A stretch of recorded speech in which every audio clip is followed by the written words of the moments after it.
d'autant plus l'hiver, quand les eaux se refroidissent, que le métabolisme des poissons est un peu plus lent.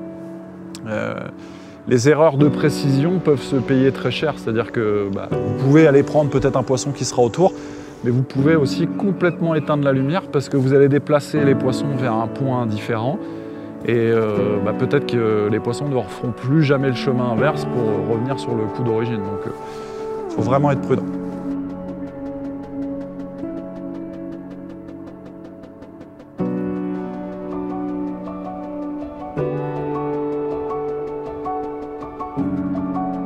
Je me remémore certaines parties de pêche que j'ai faites ici où j'ai fait capot et où je me dis que c'est peut-être le genre de truc que j'ai pas du tout investigué ou essayé et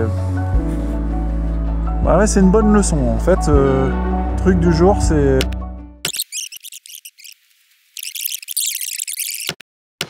Salut à tous, alors aujourd'hui j'ai donné rendez-vous à Lilian au bord d'une gardeau, la célèbre gardeau de Courcelles-les-Lances pour une pêche de brème d'hiver au feeder. On va aborder simplement la pêche, donc il me reste quelques appâts que j'ai sortis du congélateur, une poignée de pinky vivant et pour cette pêche j'ai décidé d'utiliser une amorce à base de farine de poisson.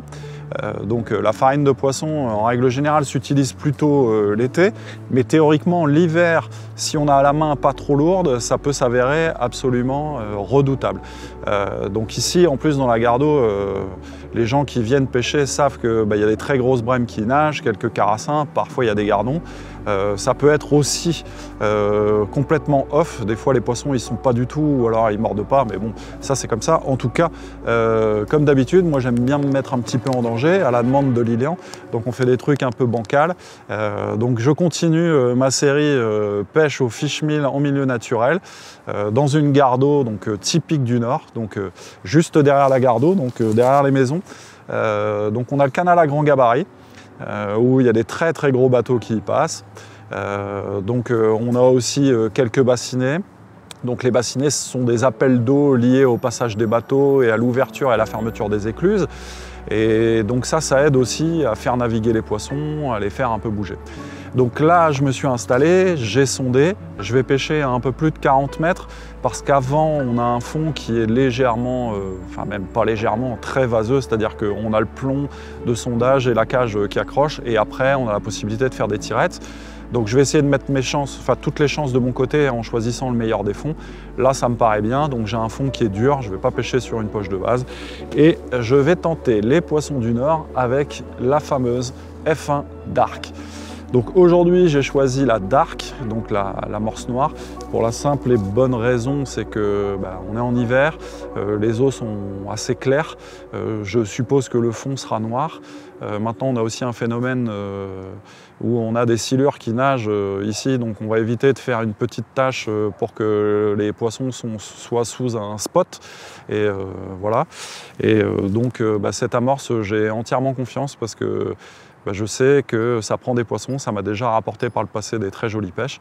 En tout cas, le but du jeu déjà, ça va être de déclencher une touche. On va parler en détail de l'amorce, de la manière dont on peut l'utiliser durant la pêche.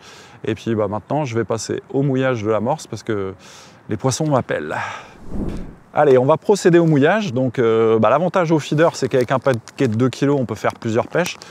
Aujourd'hui, je ne vais pas mouiller énormément d'amorce parce que de toute façon, c'est l'hiver, il ne risque pas d'y avoir un gros rythme de touche, donc il ne va pas falloir relancer très souvent. Donc je vais être prudent, je vais mouiller un tout petit peu d'amorce pour commencer. De toute manière, quand vous êtes en partie de pêche, rien ne vous empêche de vous lever si vous avez besoin d'un peu plus d'amorce pour en faire. Et puis en plus, ça va très vite. Donc mon contenant, ça va être cette petite boîte à asticots. Donc on est sur 0,37 litres. Donc je vais faire moins d'1 litre sèche pour cette partie de pêche. Hop. Donc je vais mettre un pot et je vais en mettre un deuxième. Tac. En plus, le côté hyper intéressant avec les amorces Sonus, c'est que comme elles contiennent énormément d'expandeurs, on va avoir une capacité à ce que l'amorce gonfle énormément. Donc ce qui est bien, c'est que souvent avec 2 kg d'amorce Sonubait, ça correspond à 3 kg de ce que vous allez pouvoir trouver normalement dans le commerce en termes de volume. Donc ça, c'est plutôt chouette. Donc là, la farine de poisson va m'aider aussi à attirer de manière olfactive les poissons parce que il y a des expandeurs, ça va nuager légèrement, il y a une grosse attraction olfactive également. Et en plus, ce que je vous ai déjà dit, hein, comme les expandeurs sont teintés dans la masse, donc c'est la recette de chez Sonubait, je suis sûr à 300% que la couleur ne changera jamais. Même 5-6 heures posées sur le fond, ça restera toujours noir. Ça c'est bien parce que parfois avec les colorants, au bout de quelques minutes, au bout de quelques heures, ça a tendance à se délaver. Là je suis sûr et certain que ça ne va pas se délaver. Donc même si les poissons mettaient un peu de temps à rentrer, ils seront toujours sur une tache sombre, en sécurité. Et c'est ce que je cherche aujourd'hui. J'avais mis mon tamis pour avoir un support. Il reste quelques plumes du tournage de la dernière fois. Donc là, pour le mouillage, c'est très simple. Donc comme j'ai mis 2 parts d'amorce sèche, je vais déjà commencer par 1 part d'eau. Donc là, il ne faut vraiment pas hésiter à mettre beaucoup d'eau. Parce que de toute façon, les expandeurs vont faire leur taf. Donc là, ça fait une espèce de pâte. Mais c'est pas grave. Parce que je sais que ça va gonfler. Donc, pour le moment, ça ressemble à rien. On dirait de la pâte pour pêcher les carpes à la grande canne. Mais je vais laisser reposer et l'amorce en fait va reprendre forme une fois que les expandeurs auront fait le travail et auront absorbé l'ensemble de l'eau que j'ai mis. Donc maintenant, c'est pause café avec Lilian en attendant que l'amorce gonfle.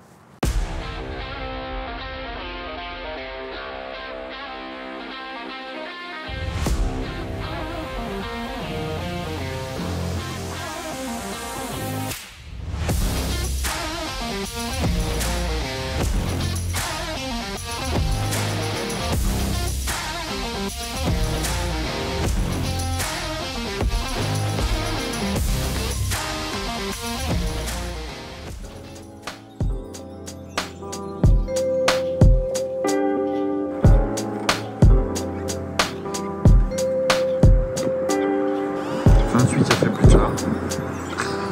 C'est ça.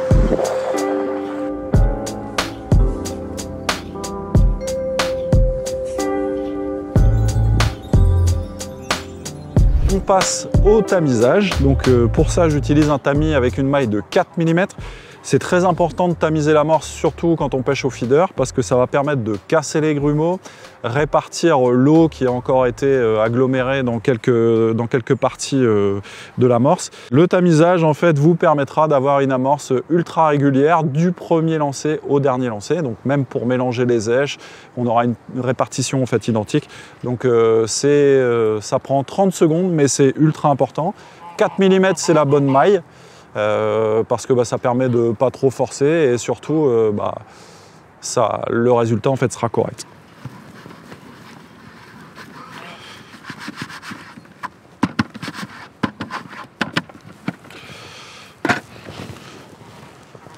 Et voilà le résultat. Donc la F1 Dark est prête. Ça sent pas trop la farine de poisson. On a l'odeur de l'additif F1 qui se dégage, qui est très sucré. Ça sent un peu comme un flan à la vanille. C'est vraiment chouette. Et puis les gros poissons adorent, quoi. Donc ça c'est vraiment bien. Ça me permettra de prendre des brèmes si elles veulent mordre, des carassins s'ils veulent mordre, des gardons s'ils veulent mordre. Enfin en tout cas c'est chouette. Donc là, avec les 2 fois 0,37 litres d'amorce sèche, j'arrive mouillé à 2 litres d'amorce. Donc 2 litres d'amorce pour la journée, ça va être magnifique. Je pense même qu'il va m'en rester suffisamment pour nourrir les poules d'eau et les oies qui nous tiennent compagnie aujourd'hui. Ça y est, l'amorce est prête. Moi, je suis prêt aussi, donc je vais procéder à l'amorçage. Donc F1 Dark. Des pinky noyés, quelques pinky noyés en fait qui sortent de mon congélateur, un peu de fouillis congelé, parce que bon, Là, on va essayer quand même de mettre toutes les chances de son côté pour obtenir des touches. Donc en plus, là, l'avantage avec le fouillis congelé, c'est qu'il est mort. Donc il va vraiment rester dans l'amorce. Il va rester stable sur le fond malgré les bassinets. Et puis, comme ici, le but est de prendre des gros poissons, forcément, ça va aider. Donc au départ, je vais mettre 4 petites cages, donc histoire de faire un petit point. Donc je vais mettre l'équivalent d'une grosse pincée de fouillis au départ. Je vais prendre quelques pinky noyés, pareil, que je vais bien essorer. Parce que là, mon mélange est assez sec. Donc pour commencer, je vais débuter par un mélange assez sec. Comme ça, ça va permettre avec les particules d'aller chercher les poissons dans la zone. Et puis après, je modifierai en fonction de l'humeur des poissons. Donc je vais essayer de ne pas mettre trop d'appât, parce qu'on ne connaît pas l'appétit encore du jour.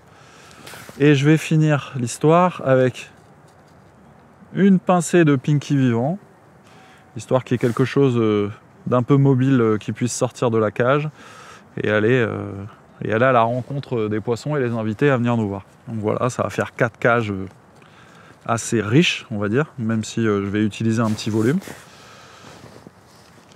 Donc une X-Mesh, donc en 2 carreaux et demi, ça sera un volume qui sera assez intéressant.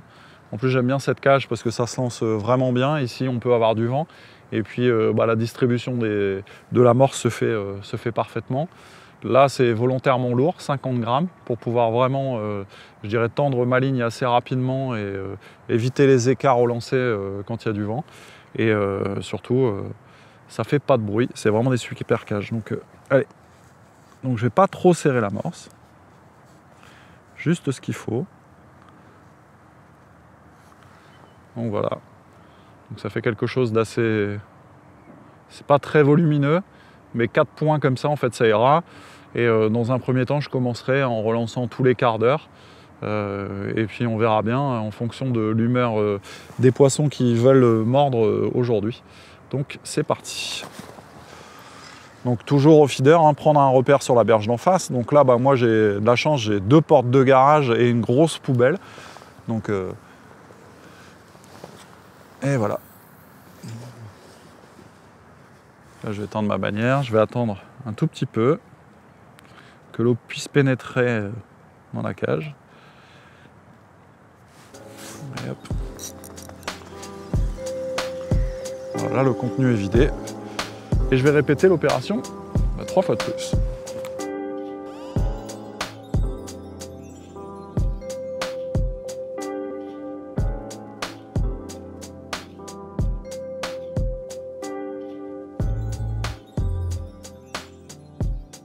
Après, Lilian dit à juste titre que moi je ne sais pas pêcher dans un pot de yaourt. Alors il y en a qui savent le faire, mais j'ai envie de dire que une zone convenable, c'est voilà, vous prenez en fait 1 mètre autour de vous et voilà, vous essayez de jeter un peu comme si moi j'étais le repère. Il faudrait que ça tombe là, mais si ça tombe un peu là et un peu là, c'est pas très grave. En plus, là ce qui est bien, c'est que avec les mouvements d'eau, donc ça compense aussi parce que là pour le coup ça va aider les poissons à se déplacer un peu plus vite vers la gauche ou un peu plus vers la droite. C'est moins le cas dans les eaux stagnantes. Mais bon, de toute façon, si on vient à la pêche toute la journée, à un moment donné les poissons vont bien trouver le chemin. Donc allez, je mets un bas de ligne, mettre quelques verres de vase et en avant Guingamp. Alors aujourd'hui, comme à mon habitude, donc moi j'utilise les bas de ligne Révolution, donc tout fait. Donc là aujourd'hui je vais pêcher avec un hameçon 18 N30 en 13 centièmes. Alors je pourrais pêcher un peu plus fin avec des hameçons peut-être un peu moins forts. Mais bon là je suis tout seul, il n'y a pas de pêcheur. En plus, bon, ici dans la gare d'eau de Courcelles, quand les brèmes sont là, c'est vraiment des très très jolis poissons. Donc j'ai envie de mettre toutes les chances de mon côté pour être sûr de ne pas ouvrir l'hameçon, de ne pas casser, parce qu'il peut y avoir des gros carassins, il peut y avoir des très grosses brèmes. Donc quand je dis très gros, ça peut être 2-3 kg, donc c'est des poissons assez puissants. Donc on verra, enfin en tout cas je verrai et j'adapterai le diamètre de l'hameçon, parce que j'ai aussi des N20 qui sont un peu moins forts de fer, enfin qui sont moins forts de fer, et du coup j'adapterai. Mais bon là je vais commencer, hameçon de 18 c'est la bonne taille. De toute façon, je vais pêcher au verre de vase dans les premiers temps. Et après, j'accrocherai peut-être un pinky ou un bouquet de pinky à l'hameçon si les poissons sont mordeurs. De toute façon, il va peut-être certainement falloir chercher les appâts et l'appât du jour. Donc c'est parti. Donc je vais dérouler mon bas de ligne et je vais l'accrocher à mon émerillon. Donc là, c'est le côté vraiment chouette de ces bobines, hein. Il y a un cadre en plastique sur lequel est accrochée la boucle. Le cadre en plastique est mobile. Donc on tourne pour enlever la tension. Hop. Je prends le bas de ligne que je souhaite. Je retourne à nouveau la partie en plastique pour me mettre face à la prochaine boucle. Parce que le principe de ces hameçons-là, c'est que l'hameçon est pris dans la boucle du prochain bas de ligne. Hop, je remets un petit coup de pression. Et voilà. Donc ça, vous pouvez le laisser sur votre tablette, il n'y a pas de souci. Donc c'est parti. Donc là, contrairement à la pêche au coup, il n'y a pas de sens, à mon avis, il n'y a pas de sens préféré pour que ça soit l'émerillon d'abord, la boucle après, la boucle d'abord, l'émerillon après, ça on s'en fout. Hop, toujours bien accompagné. Et donc là, je vais avoir mon montage. Donc une potence. Donc là, j'ai un stop flotte au-dessus pour l'arrêter. Alors c'est vrai qu'habituellement, je pêche toujours au coulissant infini, mais bon, là, la canne était déjà montée comme ça. Donc une petite potence en tresse, une tresse de nylon, un émerillon et mon bas de ligne d'1 mètre. Donc voilà, là j'ai un arraché en 23 centièmes, enfin c'est plutôt un morceau de nylon pour éviter de se faire couper sur une moule et toutes ces choses-là, parce que là dans ce plan d'eau, il y a énormément de moules, et donc du coup on pourrait se faire couper la tresse si on était en tresse directe. Et puis ça me laissera un petit peu d'amorti en plus de l'amorti de ma Super AX qui fera très bien le boulot pour les gros coups de tête, si on en a. Allez, le soleil se pointe. J'espère que les brèmes aussi, Lilian. On croise les doigts. Donc là, on va pas être sur le super dynamique, hein. Là, je vais lancer et je vais relancer tous les quarts d'heure. Donc là, pareil, il faut savoir être patient. De toute façon, c'est pas parce que vous allez en mettre plein dans l'eau que vous allez prendre plus de poissons, surtout pas l'hiver. Ça peut être l'effet inverse, justement. Il vaut mieux en mettre petit à petit et attendre de voir un peu ce qui se passe. Parce que comme je vous dis à chaque fois, hein, tout ce que vous avez mis dans l'eau, vous ne pourrez jamais l'enlever. Donc il vaut mieux en remettre que... De toute façon, on ne peut pas l'enlever. Donc, donc voilà. Hop. Une petite cage. Il y a quelques appâts dedans. J'y crois.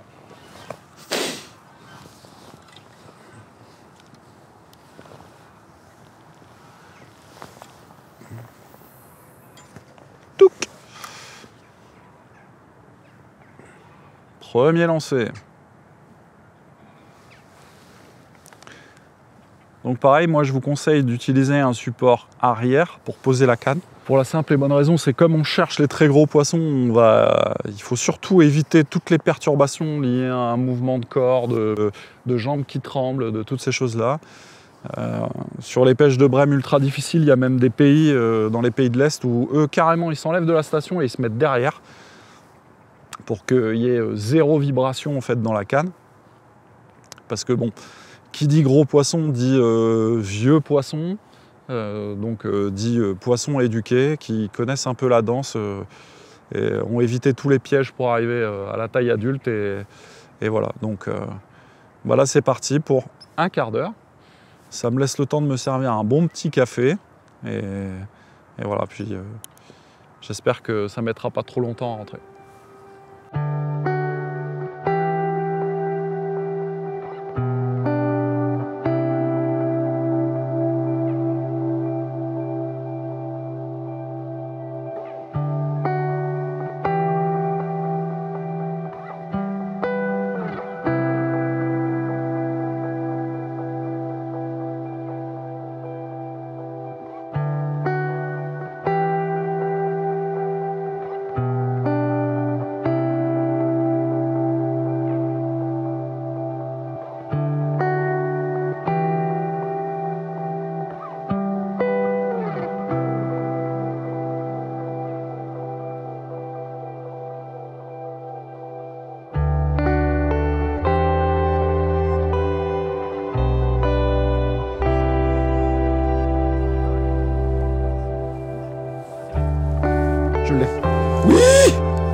Yes. Ah, quel pied. Oh là là là là là là. Alors j'ai peut-être trouvé. En fait, j'ai quasiment pas tendu la ligne, tu vois.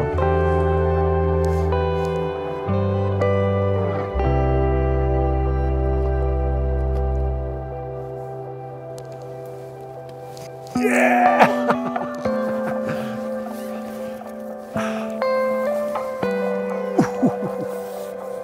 Yes. Ah bah là on est d'accord. Regarde, hop. Bon bah ça y est, 3 heures de pêche déjà, j'ai envie de dire. Même si c'est pas la folie, c'est passé ultra vite. Donc j'ai pris une brème, j'ai raté une touche, enfin je me suis un peu précipité pour ferrer, et j'ai eu 2 fois l'hameçon nettoyé sans aucune indication. Alors ce qui est très difficile, c'est qu'il y a énormément de bateaux qui passent sur le canal, ce qui fait que le niveau n'arrête pas de monter, de descendre, ça bouge à gauche, à droite. Et c'est ultra compliqué de trouver la bonne tension de bannière, on va dire. Donc les 2 fois où je me suis fait nettoyer, j'étais tendu classiquement comme on pourrait être tendu au feeder, j'ai envie de dire. Et les 2 touches que j'ai eues, dont la brème, la ligne est à peine tendue. Et là, ce qui fait qu'effectivement, on voit bien les appels.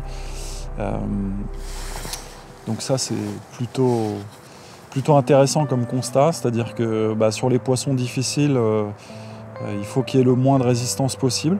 Bon, c'est sûr que si ça avait été dans un étang classique, ça aurait été vraiment plus simple à mettre en place parce qu'on aurait presque pu poser la bannière sur l'eau et pour éviter toute la perception du piège par les poissons. Mais bon, là, encore une fois, là, ça part sur la gauche, ça retend la bannière, donc c'est un peu compliqué. Il doit y avoir un truc qui leur plaît pas dans la tension. Bon, après, la brème que j'ai prise, elle était glacée. Donc même si là il doit peut-être faire 12-13 degrés, l'eau est glacée. Bon, en même temps, on est un peu fou parce que la semaine dernière, je l'ai à Pierrefonds et il y avait plein de plans d'eau qui étaient gelés, mais bon, c'est comme ça. Donc toujours est-il que ce qui est bien de constater, c'est que la farine de poisson, ça ne dérange pas, même en fait dans des conditions extrêmes comme là, où l'eau est très froide, où les poissons sont peu actifs. Ça les dérange pas. Voilà, j'ai eu très peur d'être capot. Lilian pourra en témoigner, mais bon, au final, c'est ça aussi la beauté de la pêche, c'est que des fois on fait pas toujours 50 kilos et on peut se régaler. Là, en fait, là, je me régale parce que je suis complètement captivé et capté par mon sion et en fait, c'est ce qui fait avancer dans le temps et oublier un peu l'absence de touche. En tout cas, il y a des poissons dans la zone, ça c'est sûr. Après, autre constat, malgré le fait qu'il n'y a pas beaucoup d'eau, c'est-à-dire que là, la distance de pêche où je suis, il doit y avoir peut-être 2 mètres d'eau. Parce qu'on peut se permettre de pêcher avec des mélanges un peu plus secs que d'habitude. D'ailleurs, un peu comme là, on va pouvoir le voir. Donc ça, c'est l'amorce, je dirais juste après le mouillage. Donc elle est vraiment très sèche.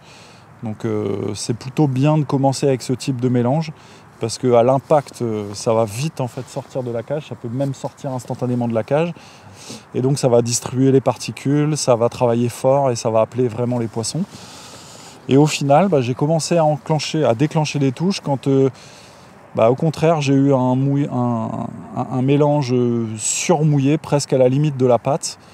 Et là, je suis persuadé que 100% de l'amorce est arrivée sur le fond et la distribution s'est vraiment faite de manière horizontale.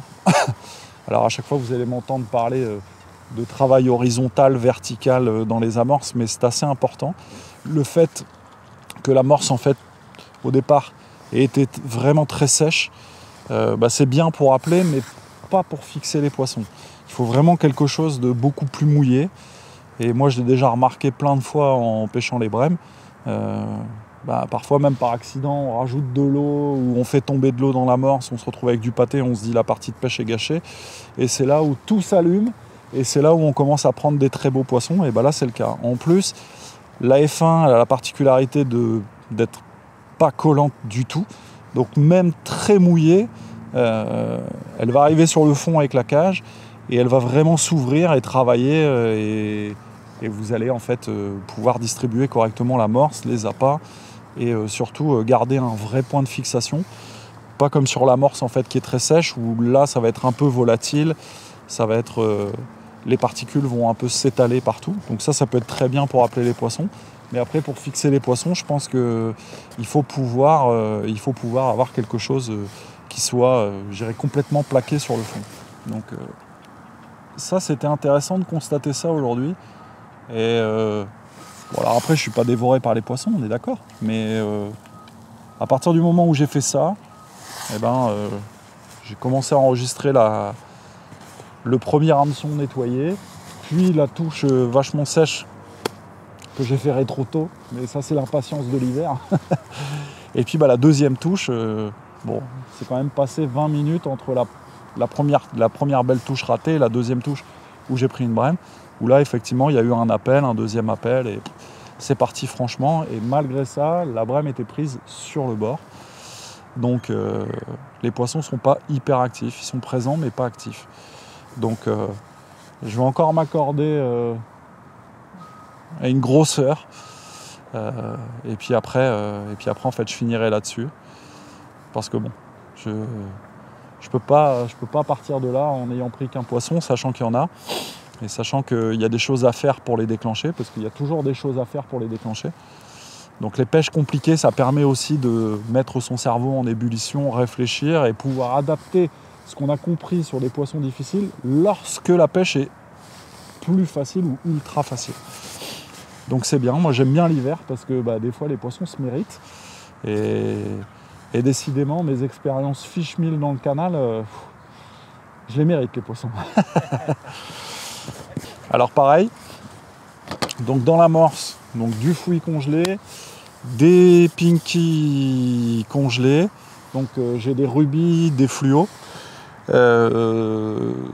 Donc j'ai essayé au verre de vase, sans succès. Si j'ai eu une fois un hameçon qui a été nettoyé, mais autrement j'ai pas eu plus de touches que ça. Et curieusement, les touches les plus franches, je les ai eues avec 3 pinky morts à l'hameçon, donc rubis. Les fluos pour l'instant n'ont pas du tout produit leur effet. Que dalle. En même temps, on n'est pas dévoré par les touches. Il faut être patient, pas toucher la canne au moins pendant 10 minutes. Donc ça paraît long. En fait, c'est plus long pour Lilang que pour moi, je crois. Mais ouais, en tout cas, je suis complètement aspiré par le truc. Et j'attends la touche à tout moment. Bon, le seul truc qui est vraiment chiant, c'est que effectivement, avec ces mouvements d'eau, on a toujours une grosse tension dans la bannière, et ça, je pense que ça, c'est pas bon. Il fallait vraiment pêcher il faut vraiment pouvoir pêcher avec une bannière molle. Alors j'espère qu'il va y avoir une petite accalmie de bateau pendant une demi-heure, 3/4 d'heure, histoire de confirmer, je dirais, la tension de la ligne la plus adaptée pour aujourd'hui. Et puis pareil, en fait, je suis descendu en diamètre de fer d'hameçon et en diamètre de bas de lit. Donc j'ai échangé mon N30 du début par un N20. Donc pareil, de la même taille. En revanche, je suis passé du 13 centième au 11 centième. Peut-être que ça aussi, ça a aidé à déclencher des touches. Donc voilà, il reste encore un peu de temps. Je reste focus. Je vais essayer de prendre au moins un deuxième poisson, ça sera bien. Mais bon, là je suis gâté, j'en ai déjà pris un, je suis très très content. Je suis très très content parce que malgré tout, ce qui pourrait être sur le papier une pêche un peu cauchemardesque, finalement ça me plaît beaucoup. J'aime bien. Et puis les efforts sont récompensés, c'est top. Allez!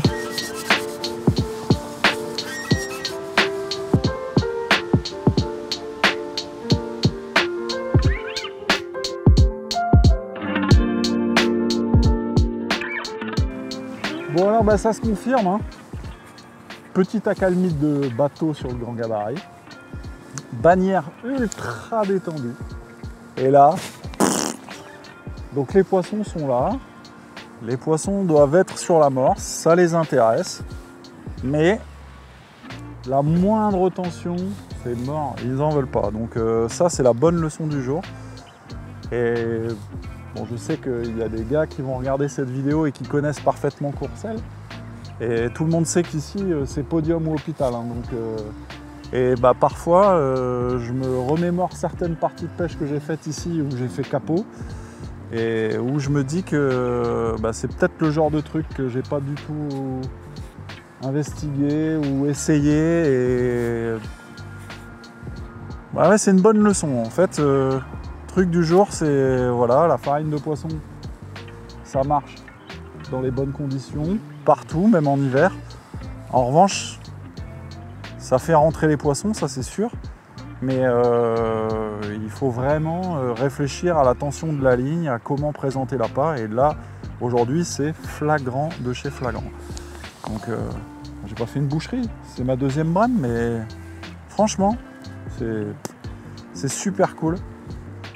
C'est vraiment bien de pouvoir aller à la pêche, prendre des beaux poissons et surtout comprendre des choses. Donc bah ça je m'en rappellerai. Pareil, hein, faut vous le noter. Et alors c'était une touche quasiment à se faire arracher la canne et elle est prise sur le bord de la gueule. Donc ça veut dire que bah, les poissons goûtent l'appât, recrachent, goûtent, recrachent. Et à la moindre résistance, hop, ils passent leur chemin et ils se mettent en mode je mange l'amorce et pour l'hameçon on verra. Donc c'est pas les grosses de la Gardeau, mais ça fait du bien. Ça fait vraiment du bien. Le poisson est glacé, on dirait que je tiens une barre de glace. Donc allez, je la remets à l'eau. Parce que de toute façon la première m'a échappé des mains, donc j'ai 0 poisson dans la bourriche. Bon, autant finir la journée comme ça. Allez ma douce. Allez, voilà.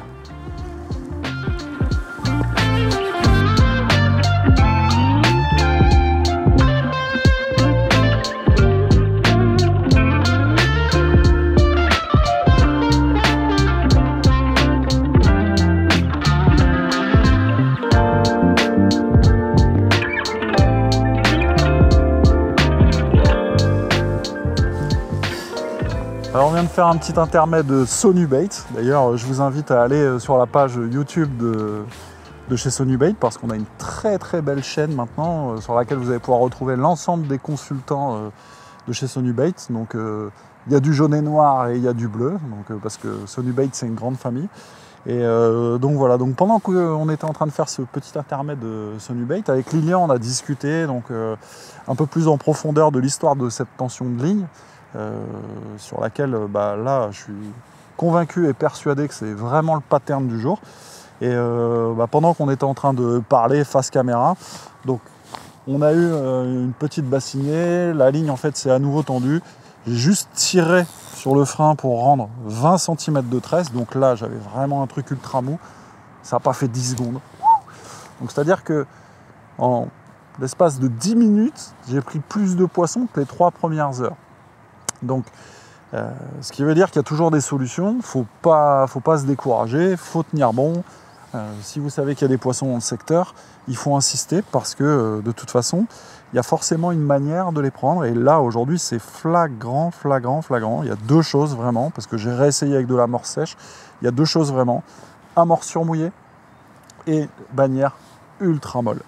Donc, bah, la journée qui était plutôt mal barrée, sur laquelle bah, bien souvent on a envie d'abandonner, on a envie de rentrer à la maison, on se dit merde c'est pas la bonne journée, etc. Bah, faut s'accrocher parce que il y a forcément un appât à l'hameçon qui intéresse les poissons plus qu'un autre.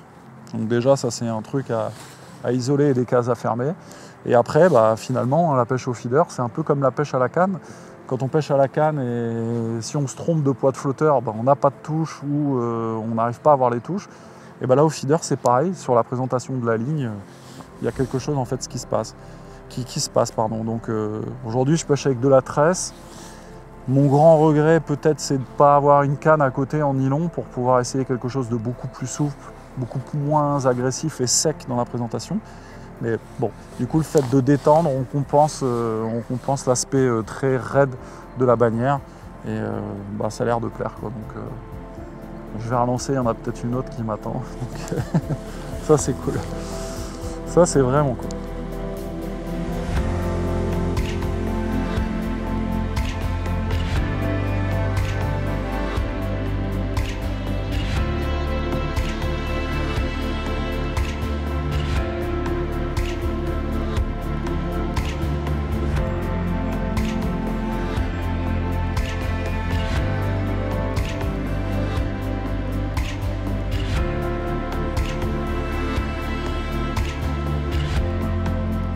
Bon bah les amis, c'est sur cette dernière brème, je suppose que c'est une brème, que la vidéo va s'arrêter. Donc j'aurais pris 4-5 poissons, je sais plus, 4 brèmes, mais franchement elles ont le goût de 50 kg quoi. Donc ah non, honnêtement c'était génial parce que il y avait vraiment des trucs à faire. Cette histoire de bannière c'était fou, cette histoire de mouille d'amorce c'était fou, enfin tout était dingue quoi. Donc je veux dire, j'ai qu'un seul regret aujourd'hui, c'est de ne pas avoir eu une canne en nylon, j'ai envie de dire. Sinon après pour le reste tout était parfait, je me suis régalé.